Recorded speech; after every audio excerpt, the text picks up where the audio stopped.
Immigration Act passed by the first Congress said that immigration was limited to free white people of good character. Now that was a pretty big open category, and so starting in the 1840s and 30s to a lesser extent, you had huge. Well, no, our history didn't begin with immigration. It began with conquest and colonization, which are different things entirely. When the first English settlers, no, white doesn't equal Protestant. White just means European. That's all that means. Yeah. So the first settlers here were not immigrants in the sense that they came to an existing system. They physically or killed the natives and set up their own system. Right, there was no existing system to immigrate to. I'm not one of these people that like cries crocodile tears about the Indians. Not you, obviously, the Native Americans, because they were quite aggressive and quite cruel themselves, and everything that can be complained about the early settlers they were doing too. But the real big wave started in the 1840s with Irish and Germans. And then in the late 19th century, all of Europe basically streamed in until the 1920s when the 1924 Immigration Restriction Act was passed. And that set immigration quotas, where by the census of 1890, each nation that was represented ethnically in proportion to the 1890 census could only send that proportion of immigrants to America. So that basically shut down further immigration till the 1960s. Very little.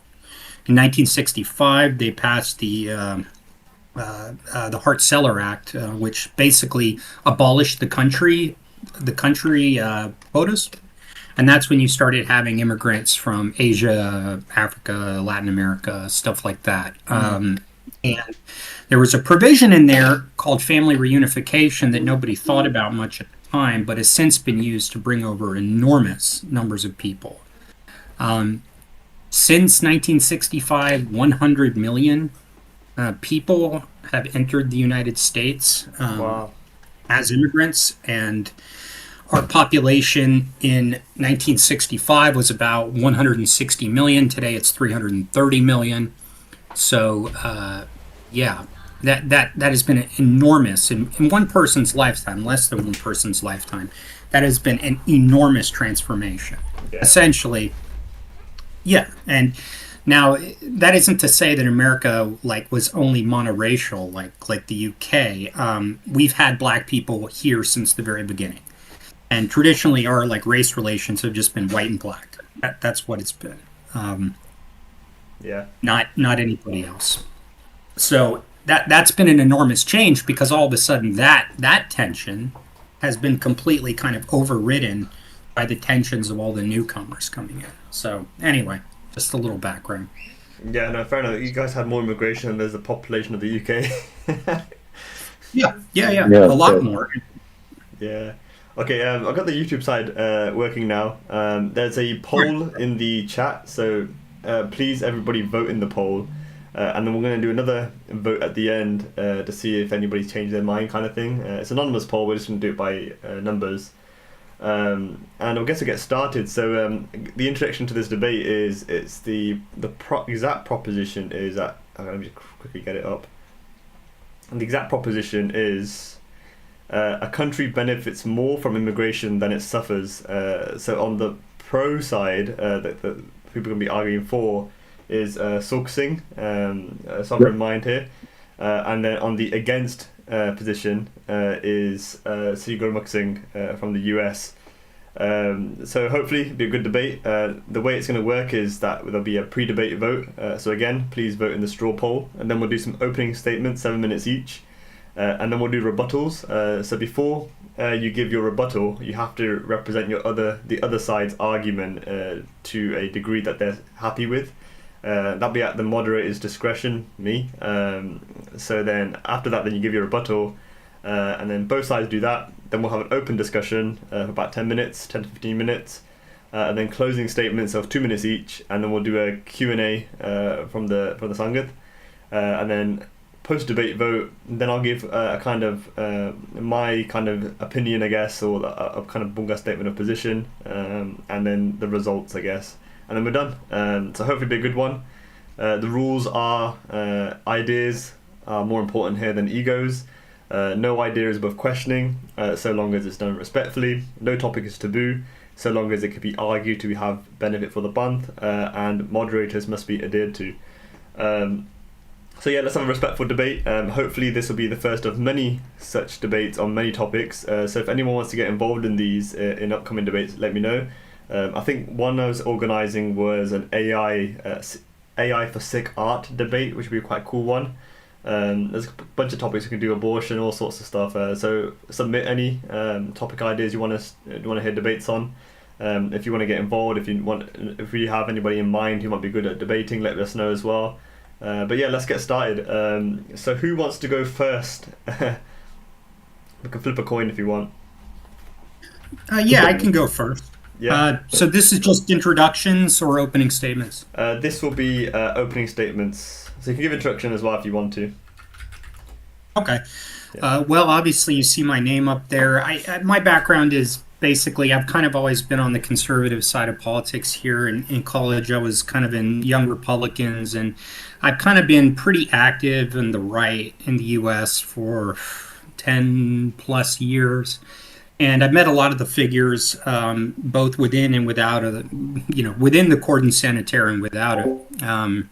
And so, if I haven't met these people, I'm at least one relation removed from them. So I've kind of been in the anti-immigration debate for a long time. And this is something that's really, really important in the U.S. And so what propelled our president to the White House in 2016. It's a massive issue and it has massive consequences, but it's something the mainstream really doesn't like to talk about. And so anyway, I'm just happy to be here. Now, my opening statement, I'm going to hit on a couple of things, and it's important. Well, yeah, I've only got 7 minutes to basically set some ground rules. We're talking about Westphalian nation states, okay? And I'm not going to get into whether those are good or bad ideas, okay? And we're primarily talking about, at least in the beginning, things we can measure. So to begin with, immigration, especially mass immigration, causes wage suppression. It's a simple issue of supply and demand. I have a slide. I have slides. Well, Ranjit can do them if you want. But if you believe in supply and demand, like most people who believe in non-centrally planned economics do, introducing excess labor supply will drive the price down because there is an open labor market in our societies. And for the purpose of this discussion, I'm going to basically limit it to the Anglophone countries because they have similar economic and political systems.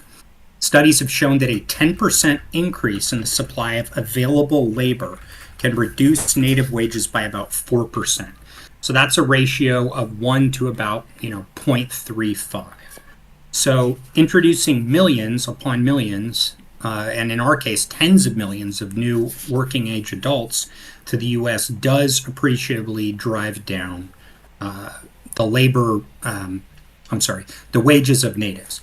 Now, something people don't really talk about is the problems that immigration cause in source nations. I would assume most of you are ethnically Punjabi, and you're aware of, how depopulated of young men Punjab has gotten. But in a lot of these systems, emigration of the brightest, best educated people hurts them because these are the people that drive innovation. These are the people that are lifetime tax revenue. These are the people that make their home country more competitive. And they're all leaving after being a net drain during their education years somewhere else. Okay. And so these people leaving, they also could be political leaders. Okay. Coming from places with notoriously bad governments, these are the places that produce the most immigrants, like Pakistan, the Philippines, Nicaragua, Venezuela, places like that. They use immigration as a release valve to keep their decrepit regimes in power. In countries like this that have mass unemployment, poor services, very high corruption, young men are the most dangerous political force. Every kind of regime change, revolution, whatever you want to call it, young men are at the forefront because they are the natural fighting demographic of any nation.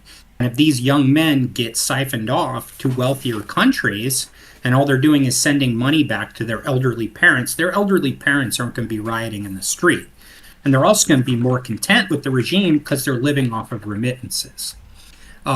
There is a slide, and I don't know, Ranjit, if you want to upload this or if I can share my screen. I don't think I can. Anyway, yeah, you should be able to. Okay. Well, you know what? I'm not going to share screen during this part because I only have 7 minutes.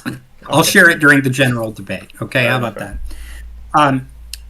It causes Dutch disease. These remittances basically send a bunch of unearned cash into an economy that was not generated by any activity within the country. This makes demand for the local currency go up, which makes things that are not on an international market more expensive. For example, the amount of remittances going into Pakistan has made Pakistani real estate more expensive than American real estate, which is insane. But that's the kind of distortions that having your economy built around remittances makes. Local things like construction, real estate, retail, all of these things get out of reach for the locals because there's foreign cash coming back to people who didn't do any economic activity to earn it. So it retards economies and makes them dependent essentially on foreign handouts. Now, a big argument people make is that immigration fixes aging societies or the aging societies need immigration.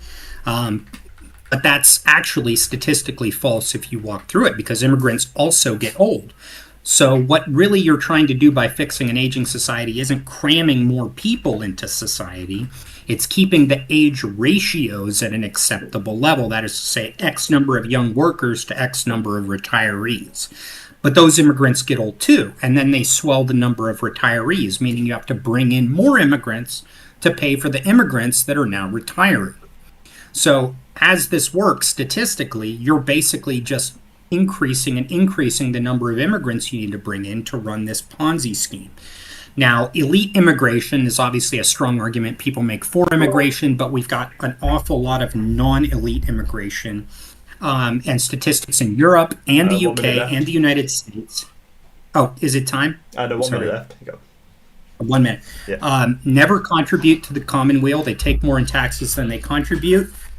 Immigrants have shown to be disproportionately responsible for crime in both the UK and the United States, not solely, obviously, but disproportionately, which is another drain on public finances. And finally, the races and cultures of man are not the same. And if you're coming to an Anglo-Saxon country and your culture has not internalized those values and ways of being, you will do all sorts of things that make the natives uncomfortable or that constitute crimes. And in a sense, you'll poison the public commons by changing things. And that's my opening statement. Yeah, cool. Thank you for that, Sugubha Singh. Let's go to Sukh Singh next. Hi guys, how's it going? I'll just give a quick introduction. So my name's Sukh. I live in England and obviously in Europe. And I mean, I've been operating as an activist for about 10 years.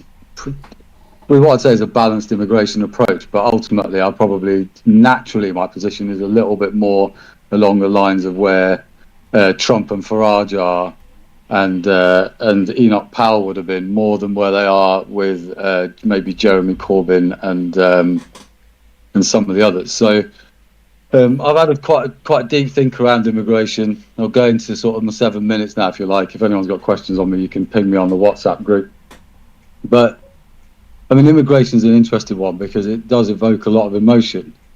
And I think there's a few different aspects that I'd like to probably dive into. I think there's a few bits that our brothers covered off nicely there around the economics. And there's some aspects that I would agree with. But I think first and foremost, immigration in the context of a country, whether it benefits or not, has to be determined whether the people of that country feel that there's a benefit to it. There has to be a sovereignty aspect. Immigration is how a nation has an intent and then consents to a certain number of people coming and going from its borders. And all of us have been or are in a chain of immigration or migrants of some shape or form.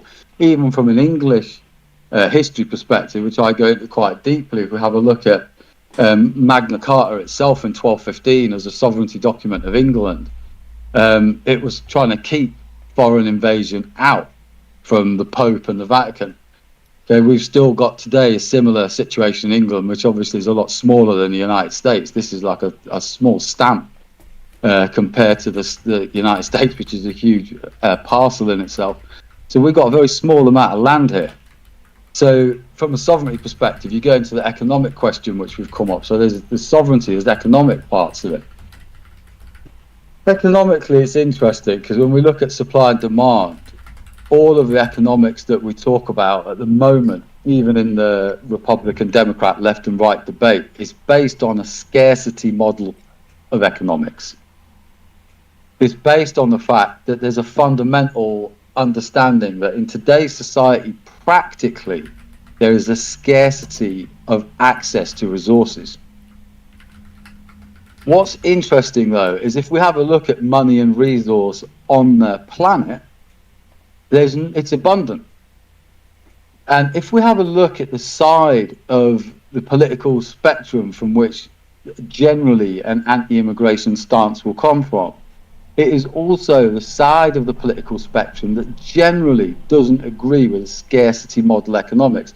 And by that, the biggest scarcity model economic headline, if you like, or political driver geopolitically at the moment is climate change. But if you actually have a look at the economics of climate change, those people who are more programmatic, they don't believe in the climate change model, that CO2 is creating a scarcity in resources on the planet. So you have an interesting slight incongruence there in some respects if you look at it at face value. But I think there's a deeper meaning to that, which I think we'll sort of start to explore today a little bit. So it's a key point there that the right-hand side, the right wing, if you like to call it traditionally, who push against anti-immigration and the economic argument, also don't buy into the main geopolitical narrative of scarcity as a result of climate change.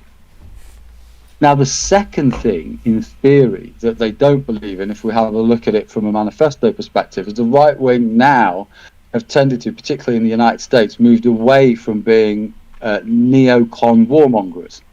I know a lot of people don't like Trump, but if we have a look at the statistics from it, he didn't start any wars when he was there in the first term. He tried to bring most of his military back into the United States.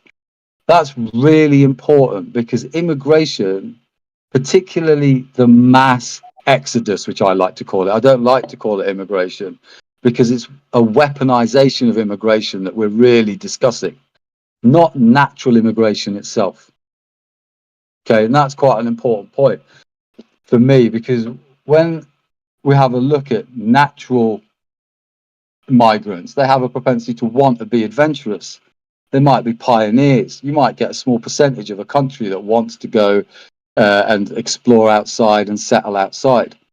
If their own country hasn't been turned into a war zone, either through hot wars via NATO, hijacking the countries that exist within it, or whether it's a situation through economic warfare, like was afflicted on, and a lot of people will struggle with this one, like was afflicted on Germany before World War II started, like the kind of economic war that was afflicted on Iraq or on Libya when Gaddafi was there, and Gaddafi was presiding over the most prosperous African country at the time. So where we see a lot of the immigration coming in, a lot of this mass exodus coming in, we have to have a look at what's driving that. So we see from one hand the impact it's having on us in a nation, which isn't great economically. But one of the biggest drivers for that is the fact that we're funding organizations who are bombing foreign nations.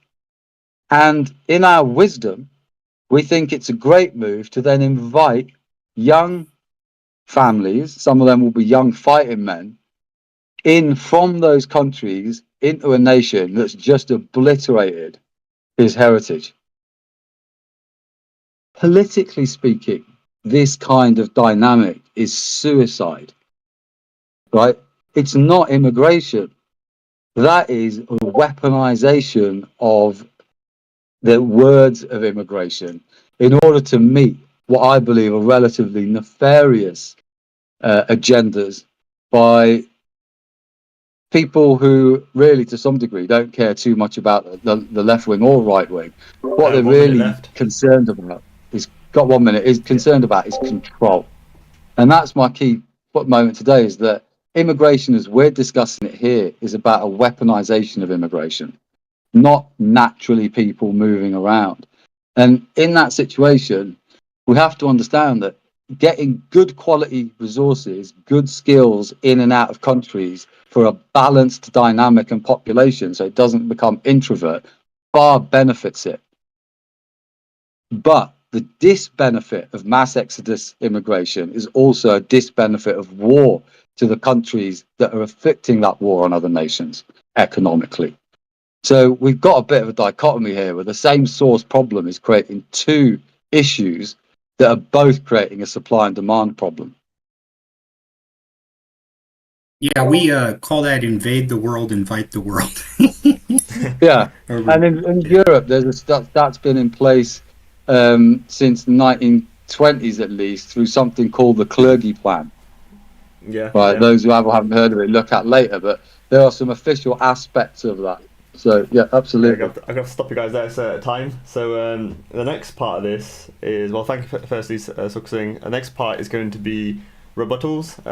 So Sidigumbaxin, before you go and do your rebuttal, I will steal, man. Yeah. You'll have to like strong before you do that as well, just quickly, I can't share my timer screen. It's not like a different monitor, so it's going to be a bit weird. But I can do. I can share your slides, that document you shared to me, Sidigumbaxin. Yeah, during discussion. Yeah, during discussion. Cool. Just let me know when you want to share it. I can share it. So yeah, your time to start. Well, let's do the rebuttal first, and I'll start your timer when Suksing's happy with your manning. The steel man, I believe, of Sukha Singh's position is that immigration restrictionists, right, broadly speaking, the right wing across the Anglophone world, Canada, U.S., England, Australia, they're insincere. They love interventions abroad that are often catastrophic for these third world countries, and the smashing of infrastructure and destruction of economies, and in some cases mass murder that takes place in places like Syria and Afghanistan and whatnot, causes these mass waves of humanity to issue forth. And then on the other hand, they're not willing to do anything. They claim their hands are tied when all these people kind of stream in illegally to various countries. No, a steel man is not a rebuttal. A steel man is making your opponent's case as strongly as you can. So these people are insincere. They also benefit from cheap labor. They're primarily the owners of capital in a society. And based on their own way of thinking, they fundamentally, to counter people that have kind of Marxist views on economics, say that, well, the economy is not a zero-sum game, right? A rising tide can lift all boats. Capitalism generates new value constantly. But at the same time that they say that, they're going to turn around and say, hey, increasing the labor pool is bad, which makes zero sense, right? If that's your worldview. And then also, they'll turn around and say that, hey, we're all the same. Anybody of any color, race, religion, culture, speaking any language, can be British or American or whatever. And then they'll say, well, having too many immigrants messes up the culture. And it's basically they're incoherent, right? They're kind of just making this argument whereby all their other policies, like laissez-faire economics, encourage people to basically slurp up a bunch of cheap labor to make greater and greater profits. And their other policies basically are to cripple the rest of the world, which causes the problem in the first place. So I guess are you on your rebuttal now, is it? Or yeah, no, that was the steelman, which is that basically anti-immigration people are insincere. I think that's his position. Now, my rebuttal of that is true. Before you do your rebuttal, Suksing, is that fair to say that kind of summarizes your argument you made? I think if we're using, in that paradigm of the left wing, right wing as we're framing it, definitely, that's fair. Yeah, okay, cool. Then I'm going to start your timer then, Sidigumbaxin, 7 minutes to do your rebuttal of it. So my rebuttal of that is true, but I think the fact that the various right-wing parties throughout the Anglo world, the fact that they are operating in bad faith and they're insincere, does not mean immigration is in fact good, and does not mean that it benefits overall the nation. Politicians speak with forked tongue; they always have. This isn't something new. I think one thing that wasn't brought up, but I think that's important, is that there is a lot of evidence out there that asset prices rise with increasing immigration. This makes sense, obviously, because people have to eat, they have to stay somewhere, they got to get jobs, at least in America, or they'll starve. So, asset prices like consumption of goods, that's going to go up. Real estate's going to go up. The stock market is going to go up. And the people that own these capital assets are going to be very happy with that because their model is based on eternal growth, right?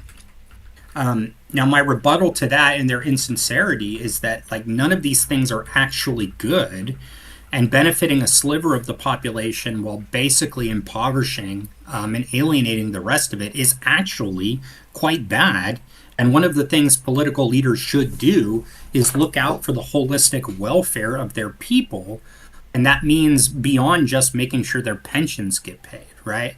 And even that's in doubt. Even that's in doubt. So I would say the fact that they're insincere, incoherent, and bad people in no way reflects on whether immigration is actually good or bad for the state. Oh, you done? Yeah. Yeah, I'm done. That's Okay, it. yeah. Let's still have 5 minutes left. Okay. And then so Xin, you want to go first and represent City Gurmukh argument before you do your rebuttal? Yeah, so Sri Guru Singh's argument there is ultimately having a look at the situation that we have where if you have, just for argument's sake, a restaurant, you need to know how many tables you've got so that you can resource that each evening. You can feed the people that come, you can service them.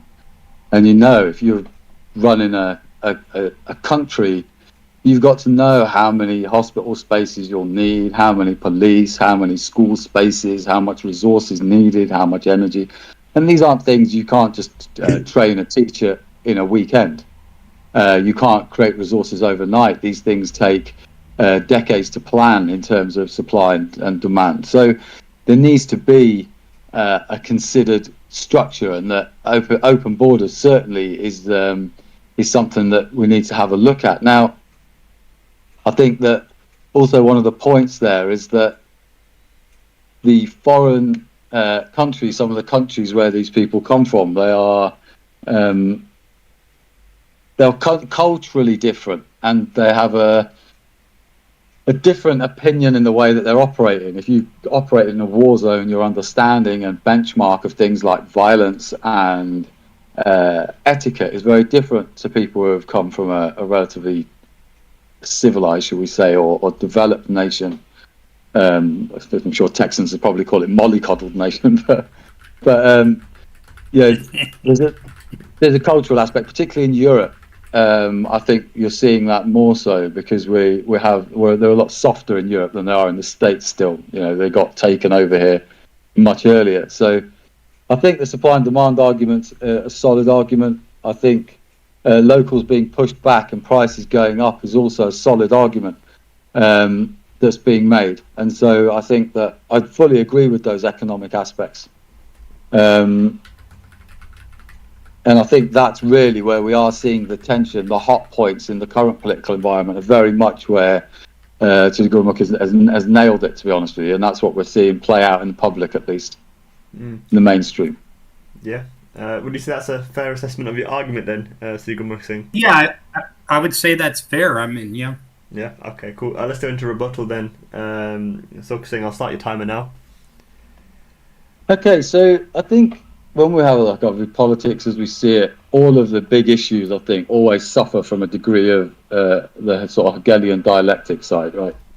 If we go to the left wing, we have a look at a situation where, traditionally speaking, I'm not saying it's a hard rule, but traditionally speaking, over the last 50, 60, 100 years, the left wing has always been a bit soft, open the borders, let everyone in, love everyone, everyone's a human being, everyone should be looked after. It's a very strong argument. humanitarian, from a very strong argument. From a Sikhi perspective, it's a very strong argument when you're looking at it from Pyar and humanity and Daya. But we have to have a look at the root cause analysis of these things. We have to understand that while on one side we're saying that we should have the empathy, on the other side we should understand that why are we giving these people fish and not teaching them to fish for themselves? Why is it that people are looking to leave their homeland, their home nations, their families in order to come to other countries?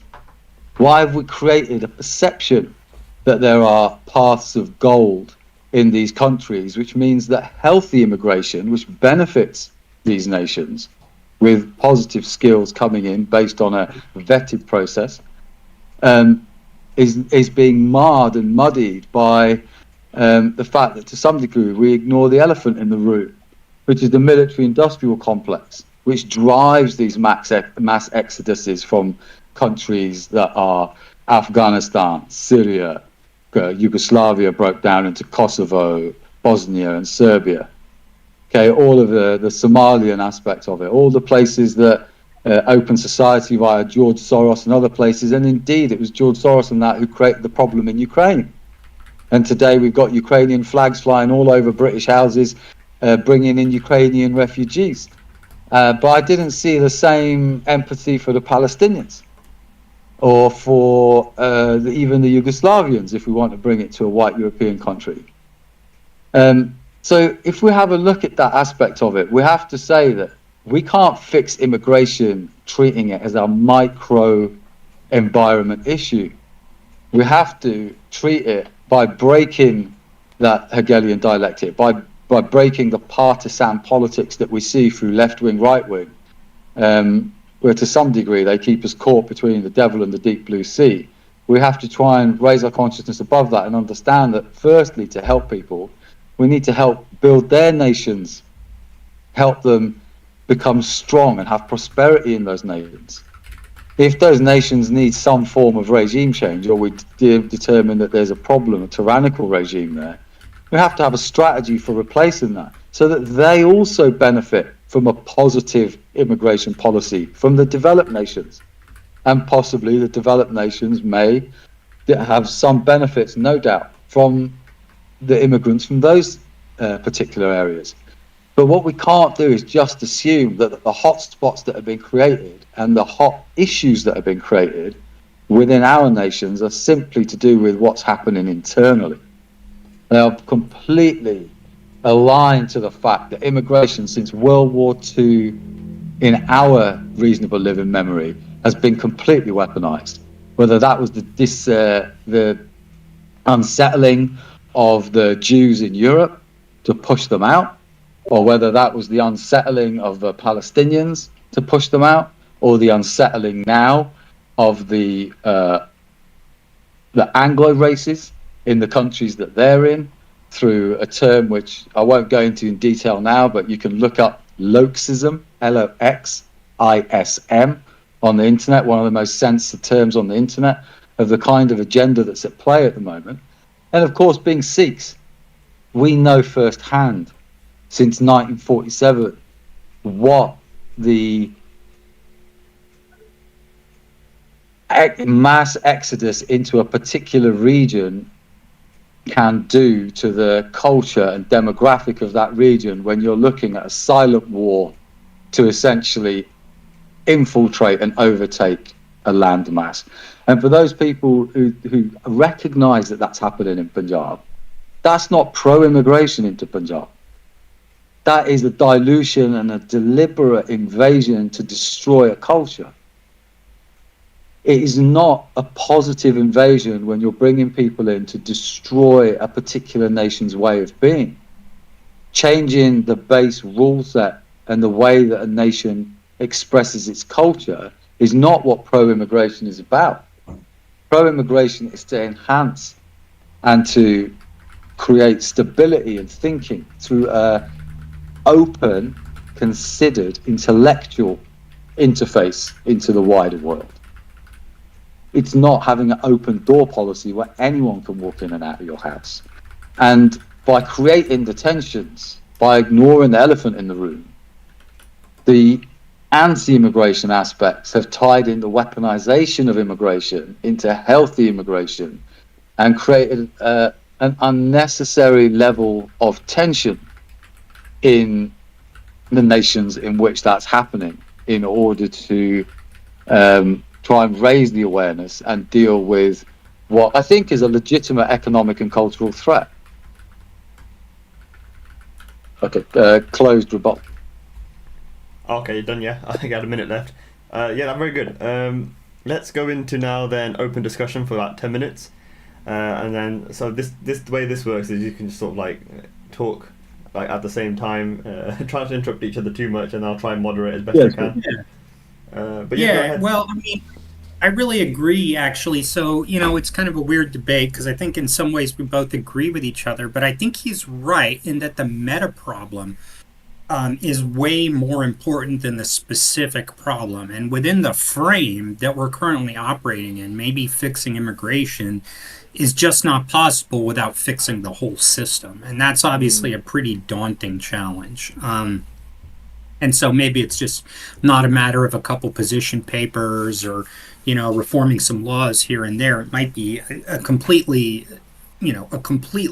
massive, massive project.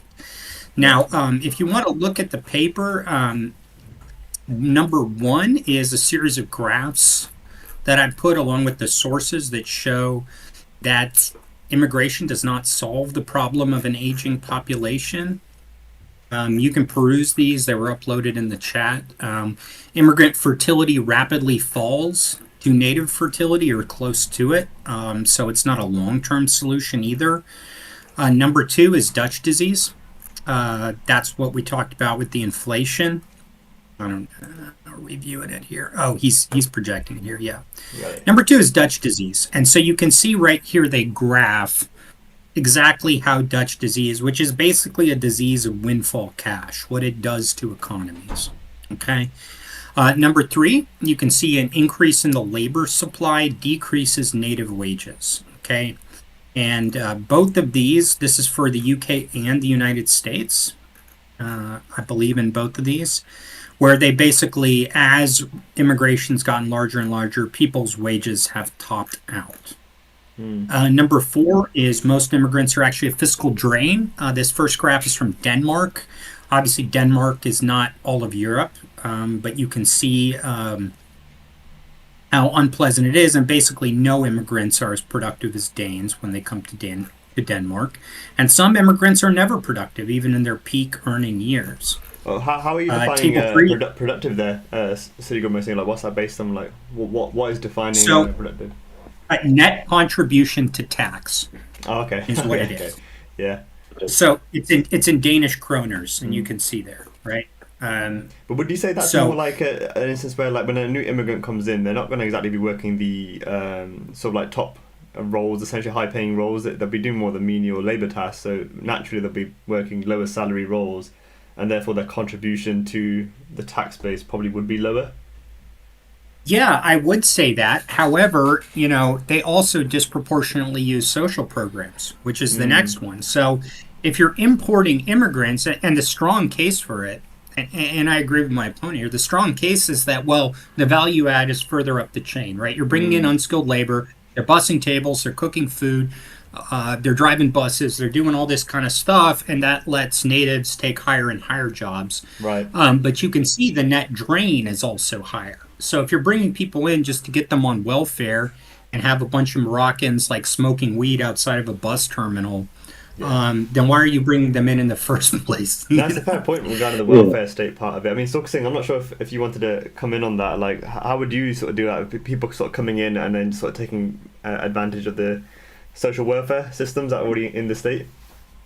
Yeah, I think it's really interesting because there's a good point there on the tax bit, which we'll come on in a sec. But I think this is where you have to have a vetting system where when someone is applying to come into a country, the first thing is what's their intent for wanting to come in? If someone hasn't got the skill set, can't speak English, can't assimilate and integrate into society and provide value, Yeah. then what is the driving reason for bringing them in? Because in an odd way, the flip side of it is, if you have a look, tax itself is problematic as a wider thing. We have a look that their net contribution to tax is less. Yeah. But some ways, even what you'll get is immigrants like our folk that came in originally. If we have a look, they came in. They tend to have a survivor mentality, right? Like our folk, the generation above us, they worked really hard. Like my parents who came here as kids, they were like 12 years old or so, and then my grandfather. Whereas my work ethic compared to theirs is terrible, because I haven't got a survivor mentality. I'm not trying to learn a language and put food on the table. I was born here. I speak the language, so I've got a better position to move forward. But I've also got a better sense of free thinking as a result of having two worlds to draw upon. I'm more likely to become an entrepreneur, which means I'm more likely to avoid paying the taxes that people who are born into a system that aren't trained, or more importantly, they are conditioned to fit within a particular system and become obedient to it. They slip into that system. A really good example of that is during the COVID lockdown, a lot of the people were complaining that the mosques were open. Now, it's really interesting because I was so disappointed with a lot of the right wing in England when during lockdown that they weren't fighting for their football clubs and their pubs to remain open. And so you've got a situation where people fell. Well, they feared. I see what you mean. I see what you mean. Yeah. So what you're saying you've got people there who loved life more because they come from outside, and they had a better sense of challenging the government than the natives did. That's a really good example of pro-immigration benefit to the local migrants. Like in England, a lot of the pro-Trumpers and that are actually immigrants. Yeah. That's true. And I would say this. I would say, I guess it's a matter of perspective, right? Because in what sense can we take pride about being good tax cattle for a government that hates us, right? Like, at some point, we have to re-examine our priorities. And these people that came from low-trust, dangerous countries, their attitude is like, come make me, because that's how things work back home. Whereas we're kind of desperate to be productive. We're kind of conditioned into respectability politics and all this other kind of stuff. We think in universals in the way that they don't. And maybe that is the real disease, right? And so, when you like program use, you're right. They're thinking about survival. We're thinking about other things. We take survival for granted, right? And maybe they don't. And maybe their perspective is actually healthier long-term than ours. We don't know how much of this is actually a hothouse flower, right? These societies we exist in since World War II, we become incredibly rich, but can it last? I don't know. Yeah, absolutely. I mean, there's the interesting aspect there, I think, is that globalist immigration versus patriot immigration. Right. So at what point does the immigration balance start to become problematic? And I think that can be looked at an individual level in terms of psychological balance of the individual when we talk about the cultures and stuff like that. So is this man or woman right to be coming into England and assimilating? Can they deal with the fact that you got girls walking around in miniskirts, that you can go and buy alcohol openly? Can they handle their alcohol? Are these things that are creating a perfect storm? Right. Are they going to demand certain requirements in order to be here versus the national requirement? Do we need these people here? Are they going to be a drain on our society and our culture and our security? I think there's two aspects to that. That's a good point. But I would like to talk about the elephant in the room here. Number 5 of the slide is immigration causes dysfunction in the home country. We've been over that. Number 6, immigrants disproportionately commit crime. Okay, so in America, I've chosen, England and America are different places. Obviously, in England, I've chosen black people because they're very obviously not English. And England basically had no black people until, the 1950s, something like that.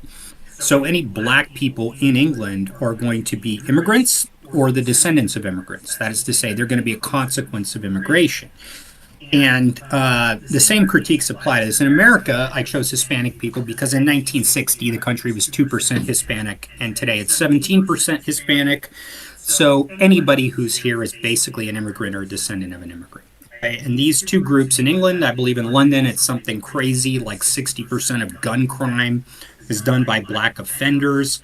Overall, in the entire nation of England, I believe it's 20%, something like that. And I've got the actual stats here. But would you say like this is more due to the case that the immigrants coming in are coming in not as skilled professionals necessarily, but as people from impoverished conditions coming into and then living in obviously better standards, but still impoverished conditions relatively to the nation that we're in?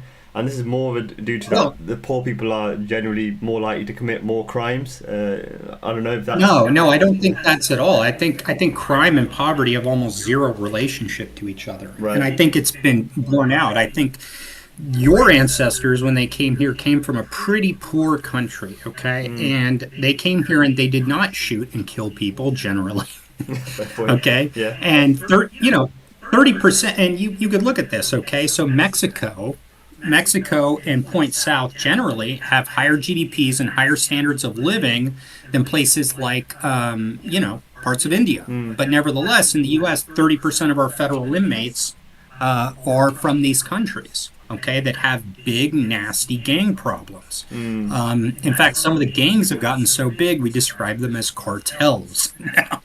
So my point being is that the disproportionate number of blacks in prison in the UK doing the most lethal type of crime, we're talking about homicide, not property crimes, and ditto in America, basically shows that when you introduce these groups to your society and they, for cultural reasons, biological reasons, whatever it is, they become alienated. So, you bring a black person from the Caribbean to the UK, it's a fundamentally different environment. They can't absorb vitamin D like we can. The entire society is different. And frankly, in a lot of cases, they have less impulse control, simply biologically. And so you're going to get persistent problems. And when you get groups that are less capable than the host population, what happens is they ghettoize and fall to the bottom. And then they become resentful of the mainstream. I think with the black and that's people, when you really sorry to interrupt, but I think with the black people example, like if you look at the way, like for example, you hear a lot of right-wing rhetoric or conservative rhetoric talk about the idea of, well, they used to do great before a lot of the civil rights movement stuff in terms of they had fathers in the home, they were more educated, all this kind of stuff, and then the welfare state kicks in, and then they become reliant on the welfare state, and that kind of perpetuates the poverty. Yeah, I mean, look, there's some truth to that. But anyway, you go. I'm sorry. I've been talking for a long time. No, it's fine. You're absolutely right, because that's the problem with the left side of it, is that they turn each and every minority into a victim. Right, and that perpetuates the problem we're talking about from a criminal activity perspective. The people are coming in, and then the left wing are turning them into a victim mentality, charity cases. That isn't, if you're going to bring people in, you need to empower them. You need to teach them and encourage them to be empowered citizens. But if you haven't vetted them in the first place when you bring them in, then you're not going to be able to do that. And if there's a deliberate, as far as I'm concerned, from what I've seen, where the sort of aspects of anti-immigration are pointing at, there's a deliberate drive to bringing in fighting age males. They're not families coming in, they're fighting age males coming in from those countries, because that was the plan in order to try and create the racial tension required to bring what we'd call the sort of Western Anglo countries to their knees during this period, particularly had 2016 gone differently. Just to riff on that, of course, it's the exact opposite of Sikhi, right? Where we want to tell people they're not victims, and they, in fact, hold their own destiny in their hands, right? Teach them to fish, eat from your own hands, do honest work. We're not here to just serve endless hunger to waves of refugees, okay? They're supposed to work for themselves, but infantilizing them, and then when they do fall to the bottom, telling them that it's all Whitey's fault is obviously not going to create a good situation. The problem with the opposite in my opinion, elite immigration is then you get cartels at the top. Yeah. Where, okay, I'll give you an example from America. Every single rural freaking motel you travel to in this massive continent-sized country is owned by Patels. You walk in, there's a little altar with Ganesha on it everywhere, okay? How did this happen? Well, they all know each other. They all lend each other money. They all help each other out. And they gain unfair advantages, right? They'll use minority loan programs. So really quickly, you have this kind of wealthy minority group that pops up, and they're doing better than the natives. Now, you've had this with a number of groups in the U.S., but the problem then becomes the natives get resentful of that. Like these foreigners come in, they completely dominate an industry and cut us out. And that's just the classic immigration pattern because people tend to go into professions they're familiar with. So even introducing elite immigrants in sufficient numbers, and I'm not talking about small numbers of elite immigrants. So I'm going to just go ahead and say that I support that. A good example would be like the Manhattan program that we had during the Second World War. Okay, you brought in really, really elite physicists. They built the atomic bomb. Great. Okay, but that was like 50 people. Okay, that wasn't 500,000 people. So you have the problem then where those elite immigrants, like the Patels that run all our motels, they start to look down on the natives as being lazy and stupid and all this kind of stuff because they've climbed to the top. You see that with overseas Chinese in the Philippines, in Singapore, in Vietnam.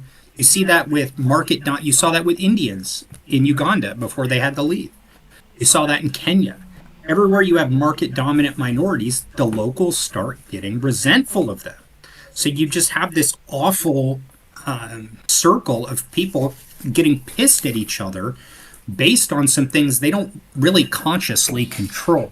And so you're kind of stirring up society. And of course, whoever's in power in the States is just going to be the only person that's going to have to broker those relationships. And that gives them even more power. Yeah. Let's end the open discussion bit there for now. And then let's go to closing statements. And then let's do some audience Q&A. And we'll move on. So I guess who went first? It was Signal Boxing. Do you want to go first again for this, and then I think we'll get the last closing remarks. Yes. So in conclusion, this is 2 minutes, so I'll start your timer now. So in conclusion, I would say small numbers of elite immigrants. I mean, people that really have high technical skill, and you need them right now, right at this moment, and you don't have enough natives. I think that's fine. And those people, if they come, should be very highly compensated, like medical specialists, people that build, certain machines, like for fabricating chips and all this kind of stuff. Those people are fine. But mass immigration in an unnatural way, right, in a way that isn't gradual, creates all sorts of resentments. It makes the natives resentful. It makes the immigrants that fall to the bottom of the economic ladder resentful. It makes the immigrants that climb to the top contemptuous of the natives, and that in turn makes the natives more resentful of them, and it causes conflict in the body politic. Now, prior to this, there might have been a sense of asabiya, like a fellow feeling, right? An idea of commonality with your fellow citizens that allowed political action, and that's degraded because you feel like you have nothing in common with those people that you have contempt for. And this allows the state to basically be the central broker of society and of relationships, which basically turns everything into kind of a mass bureaucracy where the people can't really act anymore to the extent they even could. And of course, this also causes crime, cultural conflict, depression in wages, soaring real estate prices, and it distorts things at home. And we haven't even gotten into the cultural problems. 20 seconds. Primarily a big one is, so 1 second, 30 seconds, I'm sorry. I said 20 seconds. 20 seconds. Yeah. The cultural problems are also enormous, and you can imagine what they are. And that's it. Okay, cool. Thank you. And then, Sukhsing, do you want to go next? Yep, sure. So pro-immigration benefits nations overall. You need to have the ability to assimilate and bring in good intelligence and cultures, and to be able to balance the needs of a nation. It also falls in principles with Gurumata Vekonkar and having an open heart and being welcoming and looking after the downtrodden and the hopeless and the needy and the vulnerable. But we also have to remember in Sikhi there's an aspect where you might serve longer to everyone. Doesn't mean everyone makes it into Kartarpur. Doesn't mean everyone is welcomed and initiated into the Khalsa Panth. Doesn't mean everyone would have been welcome and successful in the Kingdom of Punjab. But all of them had a positive pro-immigration policy, whether it is assimilating into the Khalsa Panth or the Kingdom of Punjab. We know Maharaja Ranjit Singh had generals and people from other cultures that came in and helped advance the thinking, education, the arts, the military strategy of the nation. And I think that what we have to look on is really important here. Why was it that Maharaja Ranjit Singh was able to do it so successfully and we're not? Is because he looked after his population. There was a strong culture, there was a strong economy, and the people weren't going hungry. Maslow's hierarchy of needs at the bottom was looked after. What's happened in the Anglo nations is Maslow's hierarchy of needs has been destroyed by the people running the nations, and then they bring in cheap labor under the guise of cheap labor to cause tensions, and now they're blaming an immigration problem for an economic problem that they've created with a national deficit that's out of control because they're using usury, which goes against every law book, including the Constitution, in which it's being used. 20 seconds. And so, we have to start focusing on the actual problem here, with the people who are pulling the strings at the top, not on the immigration itself, and start putting immigration in the right context and consideration as a benefit to our nations rather than just demonizing it and weaponizing it. Cool, yes, time. Perfect. So I'm going to send in a poll in the chat now, and then you guys vote again what your position is on the proposition. And then Nishan Singh, do you mind just counting it up and just comparing it to the first poll, please? And then once you guys counted it all up and everything, just let me know. And then we'll announce who gets the Sangat vote. But in the meantime, let me just quickly check the thing. I'll probably just start talking about my view, I guess, after like hearing both sides of this. And yeah, I guess it was a bit more of a discussion. There wasn't much of a heated debate, which is good as well. I think when I was coming up with the question for this immigration debate, it's quite difficult because it's quite hard to be it depends on so much, right? Like what type of immigration depends on what community is coming over, or what type of labor. Is it skilled labor? Is it unskilled labor? Is it what nation is it? So I mean, yeah, the kind of answer is it depends. But the key is what does it depend on? Like exploring that possibility, and I really liked at the start when there was a mention of basically recognizing the assumption that we're operating with nation states here. Because then the debate probably would be quite different if we're on a different paradigm in terms of empires and kingdoms, that kind of stuff. So generally, I guess my kind of position with immigration was there was that they kind of like, well, who is actually going to come over? And there's a dichotomy between if you want a large welfare state, you can't have open borders, and if you want more closed borders, then you can have a welfare state. Because it was mentioned earlier by one of you guys as well, that the risk is if you have a very giving welfare system where anyone could come in and then you can get like government benefits or welfare checks, etc. And then you also have open borders, but then everyone's going to come in and drain your economy. So you can't have both, you have to have one or the other. So either you have closed borders and a welfare system that's quite robust and strong, or you have no welfare system or very minimal welfare system and more open borders, which I think often gets missed, especially by the kind of the left wing sides of the debate who kind of want both. So there's that kind of aspect of it as well.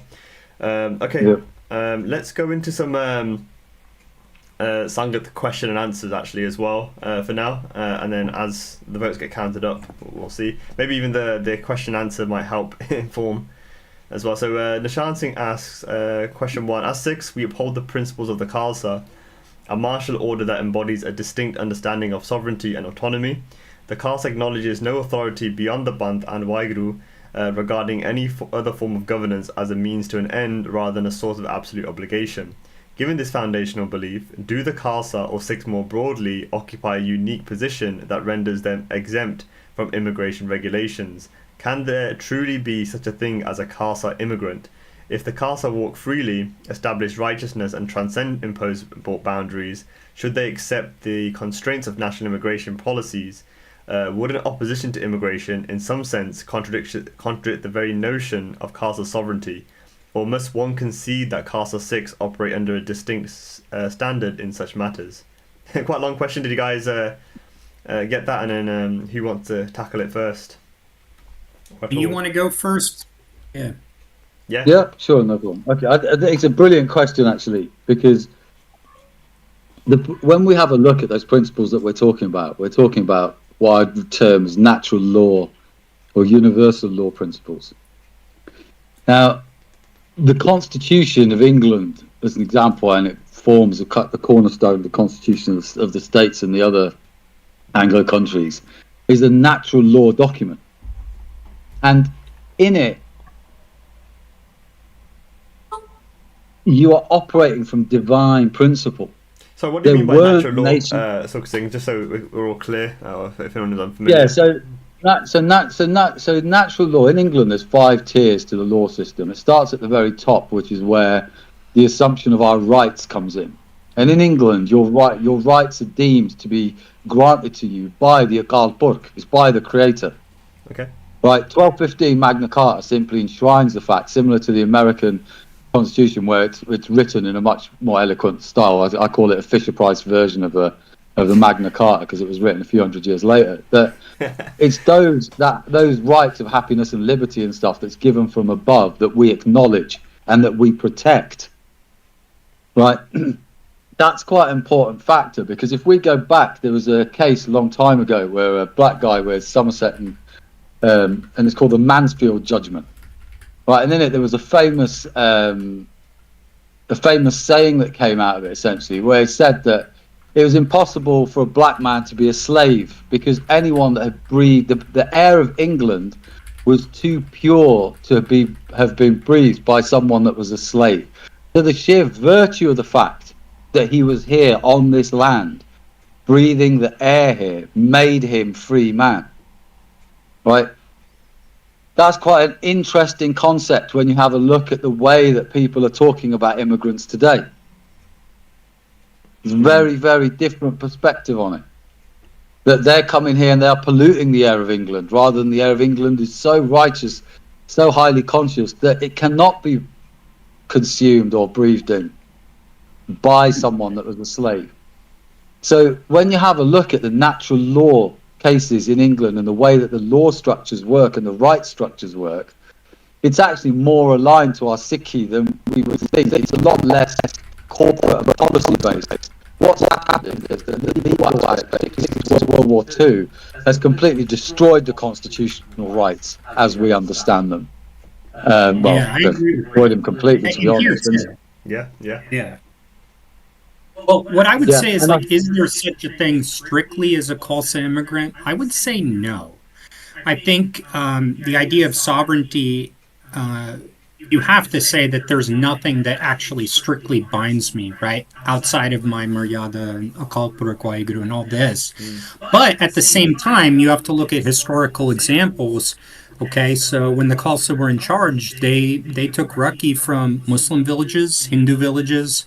They didn't run these people off their land and confiscate their lands. In times of war, things are different. And the same thing applies. One of our principles is we're not going to be rude and disrespectful to other communities. So if you enter another country, you have to, I think this is a matter of hospitality and good manners, obey their laws and their customs insofar as they don't conflict directly with yours. But does that mean you're ultimately bound? Does that mean you accept those laws as above your religious ones? No, I don't think you strictly can. I don't think so. Yeah, it's a really interesting question, because I was thinking as well, I went to the shooting range a couple of weeks ago, and then those things were sort of saying, like, imagine if our forefathers came to the UK and instead of like opening up corner shops and stuff, we opened up shooting ranges, we'd been rich now. And I was like, yeah, that's really true. And it's like it was a kind of the mindset I had was like, really the Khalsa immigrates in a way where wherever there's danger in the world, right, where there's injustices happening, and we migrate to that region as a Khalsa missile, for instance. We resolve the threat or help out the local population, and then we'll move on to the next threat, kind of thing. And in that way, we're constantly immigrants in that sort of sense. We're Chakravarti in that sense. I think Yeah. it is a very civilian kind of thing. I guess this concept of immigrating, how it is kind of understood today, where the Khalsa is not meant to be civilian in that sense. It's meant to be actual like combatants going around resolving disputes and You know, putting to bed it's interesting. I was reading Pant Prakash like a while back, and when Bunga Singh is first kind of like taking over land in Punjab, Mm. there's this letter he sends out, and I think he says like where my nishan is flying, that is the Satyug, Mm. right? And I thought that was a very interesting way to put it. Yeah. Um, you know what I mean? Like where my feet are, that's where my sovereignty is coming. Yes, You know? yes, yes. Yeah. Yeah, I use that one quite a lot actually in posts and stuff. Yeah, especially with the Takht kind of thing, like wherever a Singh plants his foot, that's a Takht, kind of its own sovereign territory sort of thing. Right. Well, that's actually, and there you say it. That's the true meaning of Israel in the Torah as well. It's wherever the true Jew walks. That land is Israel. It's not a piece of random desert in the Middle East. Oh, It's really? supposed to be an eternal concept. Yeah, yeah. Interesting. But Yeah. by materializing it, they've created the bullshit that we've got with the synagogue of Satan in the Holy Land at the moment. Okay. Excuse my French. Well, yeah, we probably should do a Israel-Palestine debate. Actually, that'd be quite a good one to do. We did one actually privately in the Bunga a while back, and then it was a really good one. Actually, I think we should do it again. I think in general as well, it kind of links to another question. I think somebody asked earlier. Let me just quickly check if we asked it. Question from me regarding from Ajit Singh says, can a community exist without a sense of a group identity, whether that be based on national, linguistic or ethnic lines? Is this necessary for a peaceful coexistence? If so, a judicious / scrutinizing approach of who enters that community is a natural consequence. Oh, it's not really a question. But yeah, what do you guys think of that? So just quickly on that last one, when we were talking about the Khalsa bit, Yeah. and I'll bring that back into this question you talked about. Sure. But for me, there's a certain contingent of humanity which I refer to as the militia of heaven, Mm. right? And they are the true warriors of each faith that understand that Gal Purk is above all of us and that it is one, right? And so if you have a look at the true Knights Templars, the true Nizari Ismailis, aka Oshashins, who are like the Islamic Templars for sort of Fisher Price terms, then they're Hungs. If you have a look at the true doctrines that they operated to in their original sect, not the politicization it became, they're all fighting for the same master. They're all fighting for the same set of inalienable rights that the constitutions talk about. Mm. Right, but so from that perspective, those Khalsa, those Templars, those Ashashins, those people who are operating from higher consciousness through their performance and behavior on day-to-day life, I believe going forward over the next 20, 30 years, we'll see an acknowledgement of those types of people across the world. I think we're starting to see little flashes of it now. And we'll start to see that. So I think you'll find that certain sets of peoples will get almost a diplomatic immunity type freedom across the world based on their performance, on their behaviour, on the merits that they've earned by the way that they live their lives. Yeah. So I think that will be. I think it's a good question on the Khalsa one. So can a community exist without racial, cultural, or religious bonds that bind them? Is that the question? Did I understand it? Yeah, that's one of the questions. Yeah. I don't know. I'm inclined to say no. I don't think ideology is enough. I think you've got to have at least one out of those three. Very strong culture, racial homogeneity, or a strong religious bond. Without those, I don't think it's possible. No. What about money? Like you just pay people to be together? No. Yeah, well, that's what we're doing now. Is that what a company is? Like you just pay people to come and apply their skill sets. I don't think you can't have a strong community and society without a central belief system which is common to that society. Because I suppose even in companies, the company ethos and stuff, they started developing that kind of corporate culture within it, right?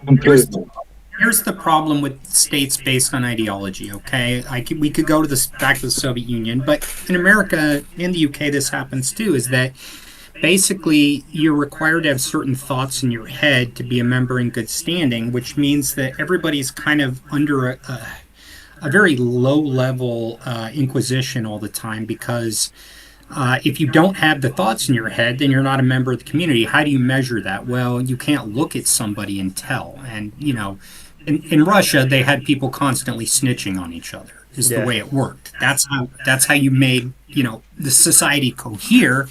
And you saw what happened like with COVID in our countries, or like people getting busted for racism and fired from their jobs and stuff like that. Like there are enforcement mechanisms for ideological states. Yeah. But those are much, much weaker than those built out of like common bonds of love. Yeah. And just people getting scared. Right. Fair enough. Yeah. Yeah. Okay. There's a really quick question actually I want to ask, but I want to ask it after this question. So Nishan Singh also asks, if immigration is deemed problematic. Also, quickly before I say this, if you haven't yet voted in the poll, please do, and then we need to count up the votes. I've just realised it probably isn't a robust system I thought in my head. That's probably going to work better if we did these debates in person, where you have to stay in the room so you can count your vote in and out. Otherwise, everyone's moving in and out. But regardless, we'll rethink it for next time. But anyway, do vote in the poll. For now, let's just see what we get. And secondly, the question that was asked was, if immigration is deemed problematic, should we also regulate what I might call micro-immigration? Sri Gurmukh Singh has emphasised that cultural and value-based shifts often occur when immigrants encroach upon a host community, sometimes in ways perceived as antithetical to its traditions. However, should this concern extend beyond national borders to internal migration?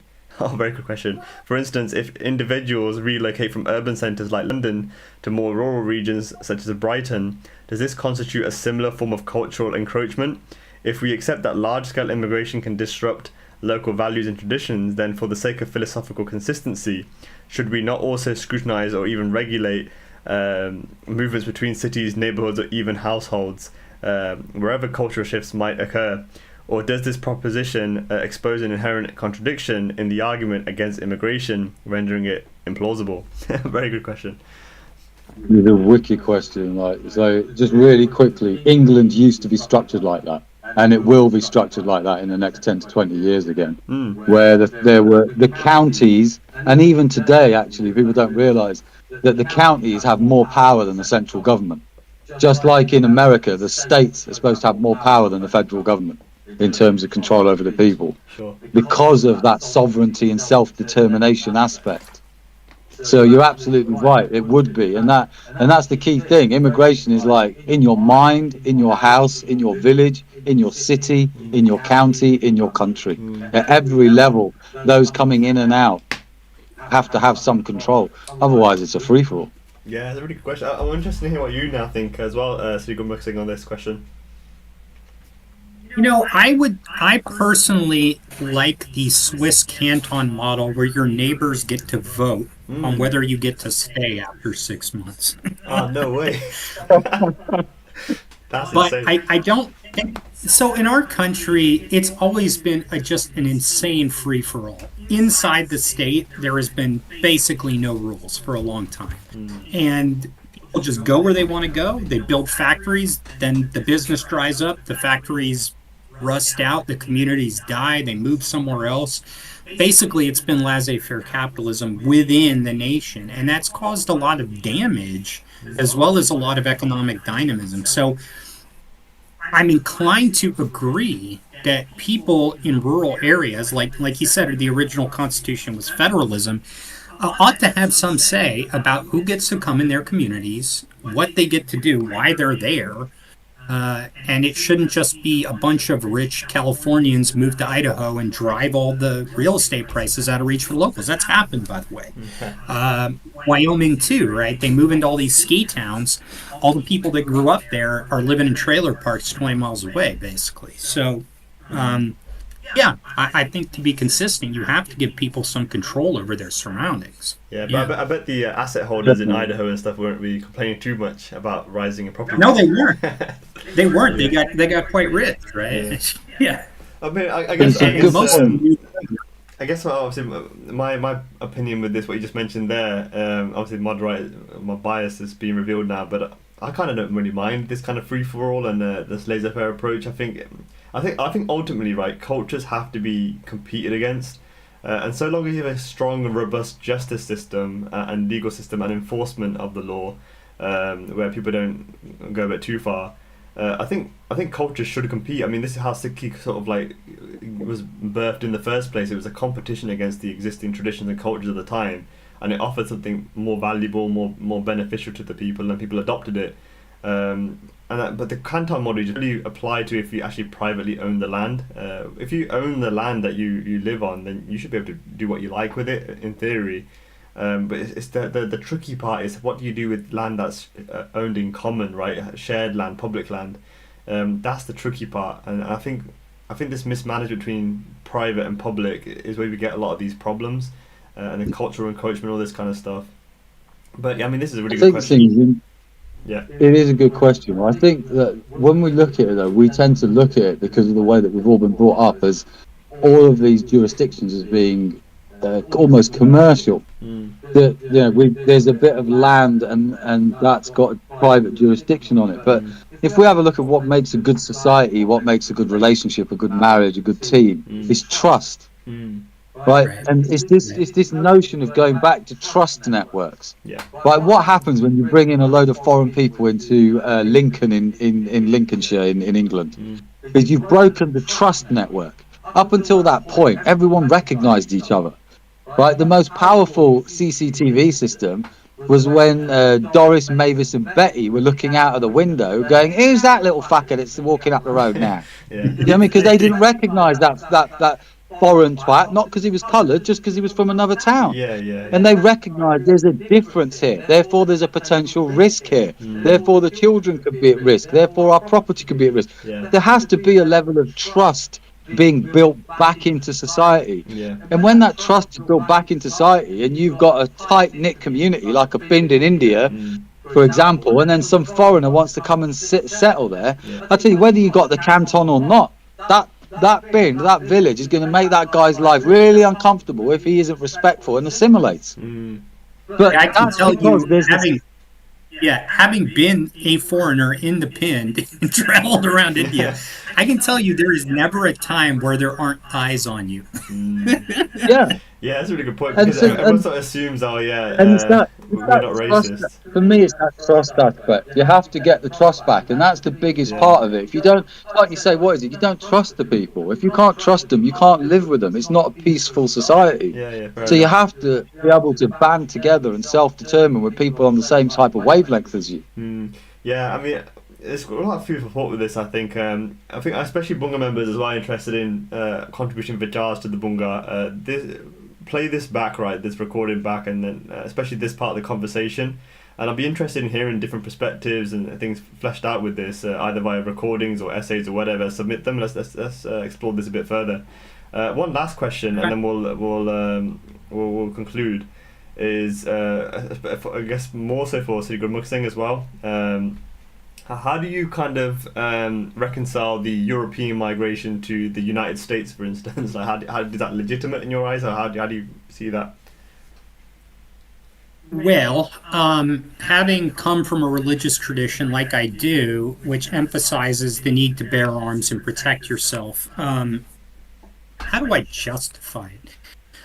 Well, these people were moved there. The initial settlers in Virginia were convicts from England or orphans. They had very high fatality rates, and they were used essentially as slaves in tobacco plantations. So these weren't, let's say, the aristocrats of the UK. And when they finally had a self-sustaining population and the abuses of the what do you call it? It's not technically slavery, but when you went to debtor's prison in England, they put you in chains and make you work somewhere. Oh, yeah. Anyway, that's what they were. Yeah. Indentured servitude. When that system finally was abolished, relations with the Indians had been permanently poisoned by conflict, and so regular Indian raids had poisoned the whites against the Indians, and regular white military action against the Indians had poisoned them, and I think conflict was inevitable. And when you take a Stone Age group and you introduce early modern warfare and people to it, they're gonna lose. Old world diseases. I mean, like, was it right or wrong? I don't know. Was like Tamerlane right or wrong? No, it was like bad, but it's also a historical force of nature. I'm not sure really how to answer that because once they were here, the pressure to own land and the pressure to be economically independent based on the system we inherited was so strong that even if, and this happened where the government said you can't settle past this line, people went anyway. They were called squatters. They just built their villages, started farming, and when Indians attacked them, they'd cry and whine to the government, who'd send soldiers. So, I mean, it was almost a dialectical process at that point. Yeah, I mean, Europe's population was exploding. I mean, where were they going to go? I mean, I don't know. I can't answer it, is what I'm saying. You flummoxed me. I don't. It's a tricky one, like because it was like really at the conjunction between this this transition from this old empire world order into this new nation state world order. So that, I mean, it just gets a bit tricky, isn't it? How does that navigate? And it wasn't even clean in India and Asia, but that was happening too. Take these people who've been brutalized, okay? That's absolutely brutalized. Europe in the early modern period was a rough place. Yeah. And you drop them in the wilderness, and their friend gets killed by Indians, and they have an opportunity to go out and start a homestead out in Indian turf and shoot anybody who disturbs them. Like, you're going to tell them, like, hey, these are a sovereign people. They didn't even have a concept of nations or property ownership. They were nomads. I mean, there's so many issues within that question that it would take an hour to talk about. Yeah, maybe it's a debate question on its own. Was the occupation of the United States justified? It wasn't just an occupation. It was ethnic cleansing along with conquest. Okay? We don't need to sugarcoat what it was. That's what it was. Yeah. And so let's conclude it there. I'm not sure. Nishant Singh, if you managed to count up the difference, let us know in the chat and I'll read it out. Otherwise, not really. Okay, we'll invite to speak. Okay, hold on. Andy, come on. Thank you. I'm just doing the calculation, so I'll be a couple of minutes. Yeah, no worries. I think we need to rethink about how we do this vote thing because there's not going to be a consistent audience. I can't believe we didn't think about that beforehand. When we do these in person, I guess we can do those pre and post debate, vote kind of things. We'll figure out a different way. But regardless, as I said in the post, the debate format post anyway, when we first announced this stuff, the audience kind of vote doesn't determine who wins or loses, regardless, because I just don't believe in democracy in that sense. Like, I believe it's like the veracity of the argument, that kind of stuff. So it's the review. Everyone has their own personal winner with who they think won or lost the debate kind of thing. But I do want to thank both the guys here for how amicable it was, the debate, the level of information given, the perspectives, and the effort you guys and the time you've taken out. So yeah, I do thank you guys for coming on. I hope you guys had fun too. And then do let us know if any of you guys listening would be interested in participating in any future debates, or what other topics you'd like us to cover. Especially with the topic today we covered, because this immigration thing is so like multifaceted, you can approach it from so many different angles.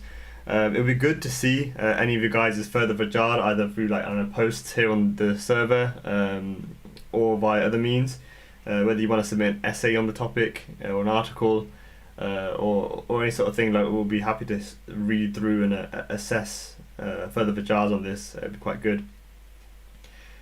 I could drop my sources into something, sure. Yeah, good. Yeah, that'd be good. Yeah, and then we shared your PDF in the chat, right? I'll share it in the other section of the server more properly as well.